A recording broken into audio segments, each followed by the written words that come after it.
Hello everyone, welcome to Jim's Orbit. I am Ashutosh Dutt Mishra, and in this video session we are going to continue our discussion on the topic time and tense. In the previous video we have already introduced with the chapter time and tense. We have already done the rules and uses in regards to simple present tense, or you can call it present indefinite. तो present indefinite के rules and users को पिछले video में हम लोगों ने देख चुका था। उसी सीरीज का ये नेक्स्ट वीडियो है टाइम एंड टेंस चैप्टर का। इस वीडियो में हम लोग जो है वो कंप्लीट करने वाले हैं present continuous tense, present perfect tense and present perfect continuous tense. So the tenses with present time will be completed in this video lecture. So please do watch till the end of this video and have a clear concept on the topic present tense. तो सबसे पहले हम present continuous tense को समझते हैं। आप यहाँ पे देख रहे हो कंटिन्यूअस टेंस। टेंस का मतलब ऑलरेडी मैंने आपको समझाया है कि टेंस का मतलब होता है वर्ब फॉर्म। तो वो वर्ब फॉर्म जो प्रेजेंट टाइम के कंटिन्यूड एक्शन को डिनोट करे। You got what I mean? वो वर्ब फॉर्म जो प्रेजेंट टाइम के कंटिन्यूड एक्शन को रिप्रेजेंट करे उसको हम प्रेजेंट कंटिन्यूअस टेंस में रखते हैं। And the verb form is V4। Continuous form जो होता है वो वर्ब का फोर्थ फॉर्म होता है। The general structure that is used in this tense is subject plus is am are plus V4 plus object. तो ये आपका जनरल स्ट्रक्चर होता है कंटिन्यूअस टेंस का, ये आपको पहले से पता है। तो पहली चीज जो यूजेस है वो आपको समझना है कि ऐसा कोई भी प्रेजेंट मोमेंट्री हैबिचुअल एक्शन हो, अगर कोई हैबिट हो जो कि बहुत शॉर्ट स्पैन ऑफ टाइम के लिए, कुछ टाइम के लिए वो कंटिन्यू हो, वैसे किसी भी हैबिट को दिखाने के लिए आप प्रेजेंट कंटिन्यूअस टेंस का इस्तेमाल कर सकते हो। For example, these days he is drinking wine. आजकल या इन दिनों वो शराब पी रहे हैं। Means this is a present momentary habit, कुछ टाइम के लिए आजकल पी रहे हैं, पहले नहीं पीते थे, आगे भी शायद नहीं पिएंगे। So these are some phrases. ऐसे कुछ एडवर्ब या फ्रेज आपको इस्तेमाल होते हैं, these days, nowadays, इस तरीके के जो फ्रेजेस इस्तेमाल होते हैं ये कंटिन्यू। जैसे ही आपको ये फ्रेज इस्तेमाल हो आप बहुत ही क्लियर हो जाएंगे कि हमें जो वर्ब फॉर्म यूज करना है वो कंटिन्यूअस वर्ब फॉर्म इस्तेमाल करना है। To express a present momentary action, किसी एक मोमेंट के लिए अगर कोई काम हुआ हो उसको भी आप डिनोट करने के लिए प्रेजेंट कंटिन्यूअस टेंस का इस्तेमाल करते हैं। For example, I am speaking and you are listening. So this action is being continued no matter for what short span of time, but if the action is being continued in the present, then we will use the structure of present continuous tense. तो इस structure को यानी कि is am are, I am speaking and you are listening. तो देखिए uses आपको समझने हैं। तो प्रेजेंट हैबिचुअल एक्शन के लिए, second is present momentary action के लिए। थर्ड यूज जो आपको समझना है, आमतौर पे प्रेजेंट कंटिन्यूअस टेंस में आपको बता दिया जाता है कि एक्शन जो है वो क्या होना चाहिए, कंटिन्यू होना चाहिए at the time of speaking.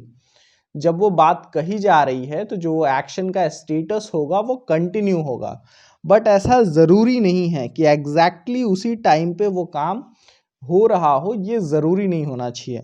That's why आपको ये समझना चाहिए कि एग्जैक्टली उस टाइम तो नहीं हो रहा हो, बट उस टाइम पीरियड में हो रहा हो। फॉर एग्जाम्पल आप समझिए, I am reading David Copperfield these days. तो David Copperfield is a novel which is being read by me these days. तो दीज डेज कहने का मतलब ये है आजकल मैं उस किताब को पढ़ रहा हूँ। ये जरूरी नहीं है कि अभी ये बात कही जा रही है तो मैं उसको 24 आवर्स वो किताब बैठ के पढ़ रहा हूँ। For example, I am writing a novel these days. तो कोई भी ऐसे काम जो कुछ टाइम के लिए की जा रही हो और वो आजकल, इस तरीके के फ्रेज को आप इस्तेमाल रखिए, these days, now A days. तो ये जो फ्रेज लगेंगे तो आपको कंटिन्यूअस फॉर्म ही इस्तेमाल होता है। क्लियर है कि तो सो नॉट एग्जैक्टली और not necessarily at the time of speaking, but the action must be continued for a span of time. Now fourth use जो है वो है to discuss or state nearest future events और action informal. मैंने आपको पिछले video में बताया था सिंपल प्रेजेंट टेंस में अगर कोई फ्यूचर का फॉर्मल एक्शन है, यानी कि ऑफिशियली डिसाइडेड इवेंट्स है अगर फ्यूचर के, तो उसको आप सिंपल प्रेजेंट और प्रेजेंट इंडेफिनिट में इस्तेमाल कर सकते हैं, उसको लिखते हैं। But if the actions are informal और फ्यूचर प्लानिंग की बात की जा रही है, then we will use the structure of present continuous tense. For example here you can see I am planning to buy a new car next month. मैं अगले महीने एक नई कार लेने की प्लानिंग कर रहा हूं. तो आई एम प्लानिंग, यहाँ पे प्रेजेंट कंटिन्यूअस का स्ट्रक्चर यूज हुआ है, फ्यूचर का स्ट्रक्चर करने की जरूरत नहीं है. तो फॉर एनी इनफॉर्मल प्लान्स और actions, future informal plans or action, you can easily use the structure of present continuous tense. Now the fifth use, that is the most important use or most important point in this present continuous tense. कुछ ऐसे verbs होते हैं that are supposed to be the non continuous verb, मतलब उनका continuous form exist नहीं करता है.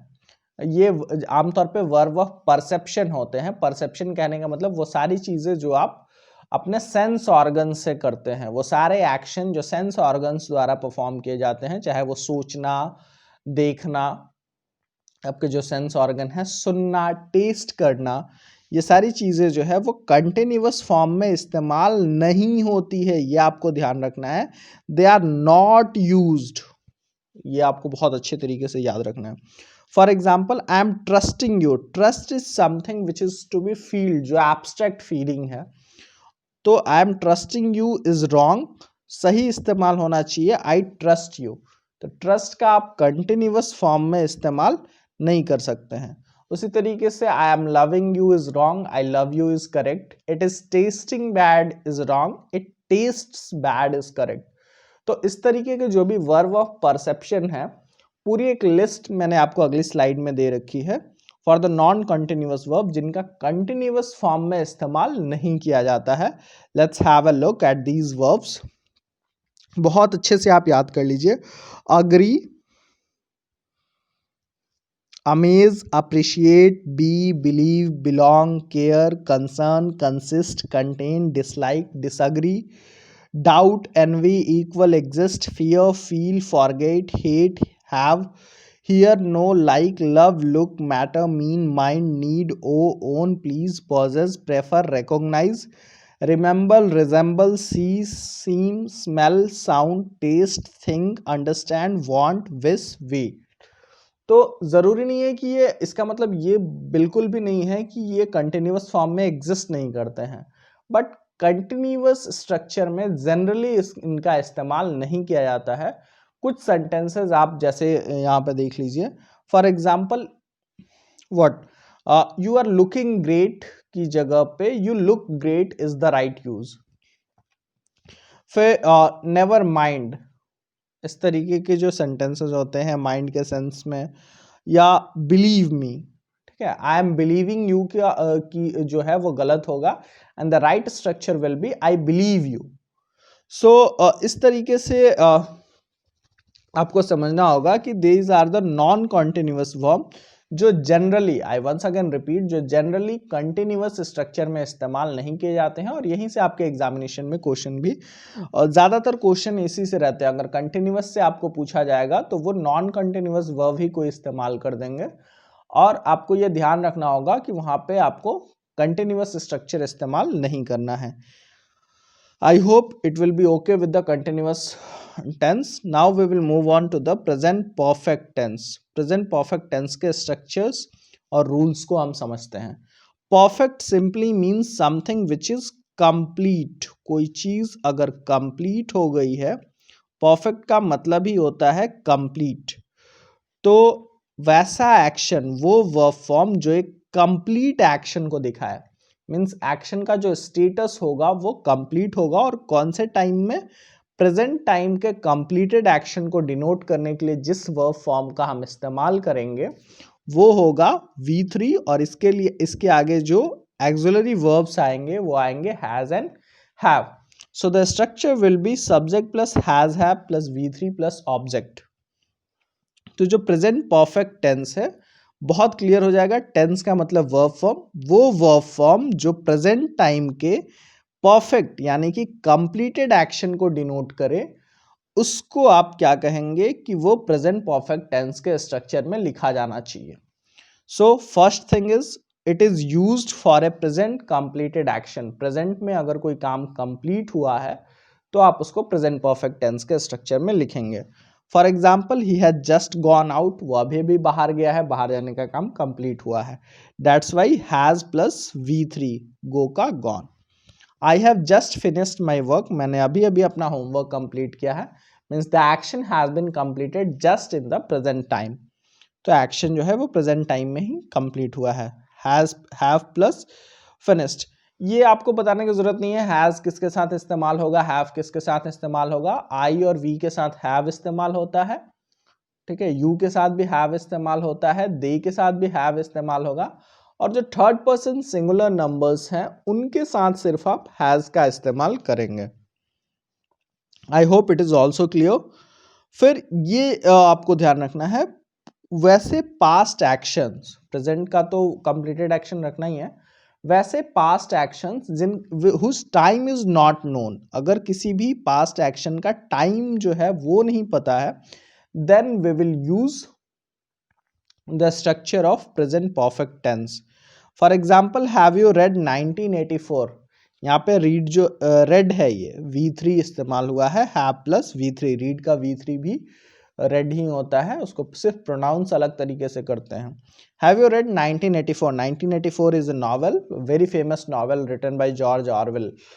तो क्या आपने 1984 पढ़ी है? तो इसका टाइम पीरियड नहीं पता है आपको, that's why it is written in present perfect structure.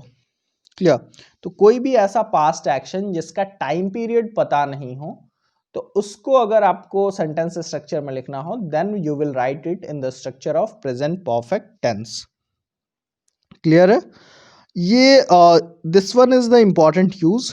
अगर कोई स्ट्रक्चर ऐसा आपको दिखे, दिस इज और इट इज द बेस्ट और the worst dot dot dot present perfect, अगर इस तरीके के स्ट्रक्चर हो, तो आपको जो आने वाला पार्ट होगा सेंटेंस का क्लॉज, वो प्रेजेंट परफेक्ट में होगा। For example this is the best opportunity I have got in my life, I got in my life नहीं होगा, this is the best, this is the worst, this is the first time, इस तरीके से अगर हो। यहाँ पे best और वर्स्ट ही मैंने एग्जाम्पल में सिर्फ दिया है आपको स्ट्रक्चर में, और द के बाद कोई भी सुपरलेटिव डिग्री इस तरीके से आए अगर, तो उसके बाद जो स्ट्रक्चर यूज होगा वो प्रेजेंट परफेक्ट का स्ट्रक्चर यूज होगा। हैव प्लस V3 आपको यहाँ पे दिख रहा है। सो this is the best opportunity I got in my life, गलत हो जाएगा, सही होना चाहिए I have got in my life, यानी कि ये जो लिखा हुआ है वो सही है। चौथा यूज भी आप बहुत अच्छे से माइंड में रखिएगा कि never use it with the adverb of past time.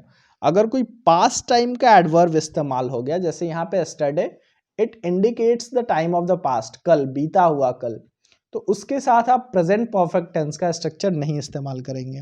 मतलब ही हैज गॉन स्टडे जो है वो गलत हो जाएगा, and the right will be he went स्टडे। अगर स्टडे आपको लग गया, यानी कि वैसा एडवर्ब जो पास्ट टाइम को इंडिकेट कर रहा है, तो सेंटेंस स्ट्रक्चर भी पास्ट में चला जाएगा, प्रेजेंट परफेक्ट का आप इस्तेमाल नहीं करोगे। आई होप आपको प्रेजेंट परफेक्ट भी जो है वो काफी क्लियर होगा। कंप्लीटेड एक्शन के लिए, प्रेजेंट टाइम के कंप्लीटेड एक्शन के लिए हम प्रेजेंट परफेक्ट का इस्तेमाल करते हैं। सेकंड पॉइंट इज दैट कि अगर कोई पास्ट एक्शन है जिसका टाइम पीरियड नहीं नोन है, then we will use the present perfect tense. Third point is it is the best, it is the worst, इस तरीके से अगर कोई आ रहा है, it is the first time, it is the second time, it is the last time, और इस तरीके से अगर कुछ आ रहा है, तो आगे जो इस्तेमाल होगा जो स्ट्रक्चर, वो प्रेजेंट परफेक्ट का स्ट्रक्चर होगा। Fourth and the most important point, अगर कोई एडवर्ब पास्ट टाइम को इंडिकेट कर रहा है, इस तरीके से ago, before, earlier, yesterday, that day, इस तरीके के अगर एडवर्बियल फ्रेज पास्ट टाइम को इंडिकेट कर रहे हैं, then you will not use the structure, I repeat, not use the structure of present perfect tense, तो वो पास्ट में चले जाएंगे, सिंपल पास्ट में चले जाएंगे, तो ही हैज गॉन यस्टरडे नहीं होगा। होप प्रेजेंट परफेक्ट टेंस आपको क्लियर होगा। Now we will move on to the last tense structure of present time, that is present perfect continuous tense। इसको जरा सा आप समझिए। प्रेजेंट परफेक्ट कंटिन्यूअस टेंस क्या होता है? Something which is perfect, how it can be continued. ये थोड़ा सा कॉन्ट्राडिक्टरी बात है कि कोई चीज अगर कंप्लीट है तो वो कंटिन्यू कैसे हो सकती है, बट इसको आप जरा समझिएगा कि प्रेजेंट वो वर्ब फॉर्म जो ऐसे एक्शन को दिखाए जो क्या पास्ट में वो बिगिन हुआ था और प्रेजेंट में अभी भी कंटिन्यूड है। तो उसको आप प्रेजेंट परफेक्ट कंटिन्यूअस में रखते हो, और जो स्ट्रक्चर होता है वो होता है has plus have plus been plus V4। ठीक है, हैज हैव प्लस बीन यानी कि परफेक्ट स्ट्रक्चर है तो V3 तो आना ही चाहिए, तो B का V3 हमने इस्तेमाल किया है बीन, और कंटिन्यूअस है तो V4 आना चाहिए, V4 भी इस्तेमाल हुआ है, हैज हैव भी इस्तेमाल होगा क्योंकि प्रेजेंट का है, प्रेजेंट टाइम को डिनोट करने वाले एक्सिलरी आपको याद होंगे। तो subject plus has have plus been plus V4 plus object plus for since plus time. इसमें आपको इतना ध्यान रखना है कि वैसा एक्शन जो पास्ट में began at some time in the past and it is still continued, जैसे कोई ब्रिज बन रहा है वो 6 महीने पहले से बन रहा है और अभी भी बन ही रहा है। ठीक है, तो इस तरीके के एक्शन को डिनोट करने के लिए आप क्या करेंगे, प्रेजेंट परफेक्ट कंटिन्यूअस टेंस के स्ट्रक्चर का इस्तेमाल करेंगे। दूसरी इंपॉर्टेंट चीज जो इसमें आपको याद रखनी है, टाइम मस्ट बी मेंशन्ड। हमेशा इस तरीके के स्ट्रक्चर में टाइम का मेंशन होना बहुत ही जरूरी है कि वो कितने टाइम से वो चीज हो रही है। ठीक है, एंड थर्ड इंपॉर्टेंट थिंग कि टाइम को मेंशन करने के लिए फॉर और सिंस का इस्तेमाल होता है। फॉर एंड सिंस का इस्तेमाल आपको क्लियर होगा, मैं ये मान के चल रहा हूँ। फॉर जो है वो पीरियड ऑफ टाइम को इंडिकेट करता है, सिंपल में मैं आपको बता दे रहा हूँ। सिंस जो है वो पॉइंट ऑफ टाइम को इंडिकेट करता है। पीरियड ऑफ टाइम का कहने का मतलब एक टाइम पीरियड को इंडिकेट करना है। जैसे यहाँ पे एग्जांपल आप देखिए, he has been sleeping for 5 hours. 5 hours ये एक पीरियड ऑफ टाइम है, और एग्जैक्ट पॉइंट ऑफ टाइम आपको बता दिया जाए, then you will use since, that is point of time. So he has been sleeping for 5 hours, they have been studying since 10 AM। तो वो लोग सुबह 10 बजे से जो है वो क्या कर रहे हैं, पढ़ाई कर रहे हैं। That's why here it has been use since, क्योंकि ये एग्जैक्ट पॉइंट ऑफ टाइम का इस्तेमाल किया गया है। आई होप ये भी आपको क्लियर होगा। Period of time, point of time clear है, स्ट्रक्चर आपको क्लियर है, और टाइम जो है वो एकदम बिल्कुल मेंशन होना चाहिए। तो time must be mention in this tense, और टाइम मेंशन करने के लिए फॉर एंड सिंस का इस्तेमाल होता है। एक चीज़ जो और आप थोड़ा सा समझ लीजिए, यहाँ जो बॉक्स में मैंने लिख रखा है, डेट इज कि V4 plus object can be replaced with adjective. ये जो V4 प्लस ऑब्जेक्ट है इसकी जगह ऑब्जेक्ट एडजेक्टिव का भी इस्तेमाल किया जा रहा है, मतलब इस तरीके के सेंटेंस स्ट्रक्चर भी इस्तेमाल होते हैं। For example, I have been fat since childhood, मतलब मैं बचपन से ही मोटा था। तो इस तरीके के स्ट्रक्चर भी प्रेजेंट परफेक्ट कंटिन्यूअस टेंस में ही काउंट किए जाते हैं। So this is all about the uses of present tense. तो प्रेजेंट इंडेफिनिट हमने पिछले वीडियो में देख लिया था, इस वीडियो में हमने present continuous, present perfect and present perfect continuous clear किया। Please do subscribe to our channel, and अगर आपको कोई भी क्वेरी हो टेंस के रिगार्डिंग, कुछ भी कंफ्यूजन हो तो आप कमेंट बॉक्स में पूछ सकते हैं, I will reply you. Thanks for watching the video, have a great day.